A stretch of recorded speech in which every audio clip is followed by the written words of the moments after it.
हाय, आपके साथ मैं हूं Surabhi Sharma. India TV YouTube channel subscribe करिए, बेल आइकन दबाएं। बंगाल में पहले चरण के लिए कल होगा मतदान। पुरुलिया, बांकुरा, झारग्राम समेत 30 सीटों पर वोट डाले जाएंगे। बीजेपी उम्मीदवार शुभेंदु अधिकारी ने टीएमसी पर निशाना साधा। टीएमसी को राष्ट्र विरोधी पार्टी बताया। शुभेंदु अधिकारी ने टीएमसी के खेला होबे नारे को बांग्लादेश का बताया। कहा, देश के अंदर दूसरे देश की बात बोल रही है टीएमसी। शुभेंदु अधिकारी ने चुनाव आयोग को लिखा खत। हल्दिया के एडिशनल एसपी और एसडीपीओ को हटाने की मांग। केंद्रीय मंत्री धर्मेंद्र प्रधान का बयान। कहा, स्थानीय पुलिस को लेकर महकमे के ऑब्जर्वर से मुलाकात हुई। प्रधान ने कहा, पुलिस ऑब्जर्वर से हिस्ट्री शीटर गुंडों को लेकर शिकायत की है, कस्टडी में लेने की मांग की। कोलकाता में चुनाव आयोग से मिले टीएमसी नेता डेरेक ओब्रायन और काकोली घोष। चुनाव आयोग से मुलाकात के बाद बोली काकोली घोष, नंदीग्राम में वोटर्स को डराया और धमकाया जा रहा है। टीएमसी नेता शेख आलम के 4 पाकिस्तान वाले बयान पर बोले केंद्रीय मंत्री धर्मेंद्र प्रधान, टीएमसी का यही है असली चेहरा। धर्मेंद्र प्रधान ने ममता बनर्जी पर निशाना साधा। कहा, सत्ता के लिए दीदी की रणनीति है सांप्रदायिक ध्रुवीकरण और तुष्टीकरण। वेस्ट मिदनापुर की रैली में मोदी सरकार पर जमकर बरसी ममता बनर्जी। कहा, रेल सेल सब बेचा जा रहा है। पूछा, कहां है पीएम केयर्स फंड का पैसा।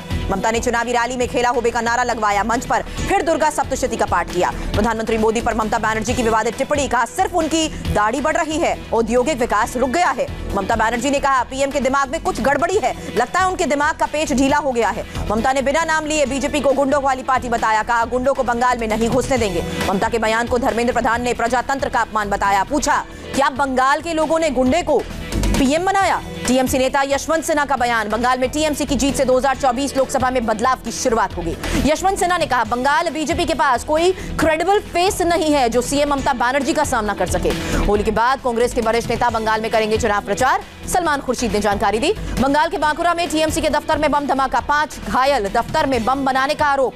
असम में भी पहले चरण के लिए कल होगा मतदान। 47 सीटों पर 264 उम्मीदवारों की किस्मत का फैसला। असम के मोरीगांव में गृह मंत्री अमित शाह की रैली। बदरुद्दीन अजमल पर लैंड जिहाद का आरोप लगाया। शाह ने कहा, असम में लव जिहाद और लैंड जिहाद के खिलाफ कानून लाएंगे। असम के कामरूप में बोले अमित शाह, 8वीं कक्षा के बाद सभी बच्चियों को साइकिल, कॉलेज जाने वाली लड़कियों को स्कूटी देंगे। अमित शाह ने बीजेपी सरकार के कामों का जिक्र किया। कहा, 5 साल में असम को आंदोलन और आतंकवाद मुक्त बनाएं।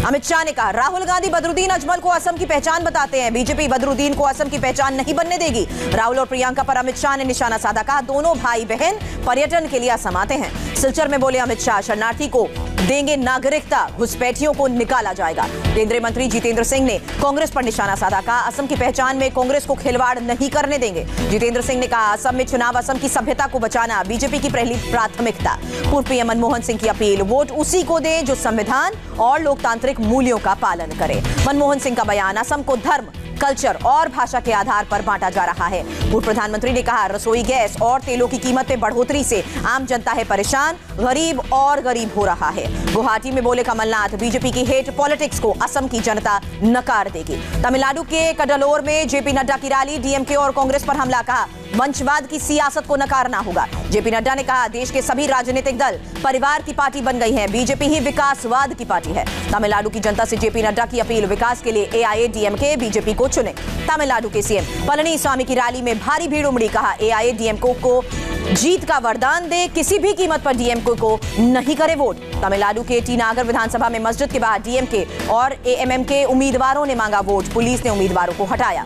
एमएनएम चीफ कमल हासन का चेन्नई के एमएमडीए कॉलोनी में रोड शो। कोरोना पीड़ित वी पोनराज के लिए वोट मांगा। तमिलनाडु मछुआरा संघ का ऐलान, बिना टैक्स डीजल देने वाली पार्टी को वोट करेंगे। केरल के पलक्कड़ में राहुल गांधी का मेगा रोड शो के दौरान जनता को किया संबोधित। राहुल गांधी ने केंद्र और एलडीएफ सरकार पर हमला बोला। कहा, देश की इकोनॉमी को बर्बाद किया। केरल में पहली ट्रांसजेंडर प्रत्याशी अनन्या कुमारी एलेक्स का बयान। कहा, ट्रांसजेंडर बेहतर नेता साबित हो सकते हैं। अनन्या कुमारी एलेक्स ने कहा, चुनाव लड़ना हर क्षेत्र में जेंडर इक्वालिटी की लड़ाई है। केरल में फर्जी वोटर लिस्ट का मामला। केरल हाईकोर्ट ने इलेक्शन कमीशन से मांगा जवाब। कांग्रेस ने लगाया है वोटर लिस्ट धोखाधड़ी का आरोप। ईसी का दरवाजा खटखटाया। पुडुचेरी चुनाव के लिए वित्त मंत्री निर्मला सीतारमण ने जारी किया बीजेपी का घोषणा पत्र।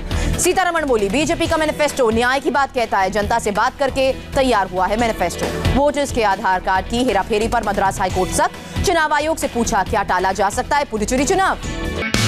हाय, आई एम सुरभि शर्मा। खबरों से अपडेट रहने के लिए India TV YouTube channel subscribe करिए, साथ में बेल आइकन जरूर दबाएं। जुड़े रहें इंडिया टीवी के साथ।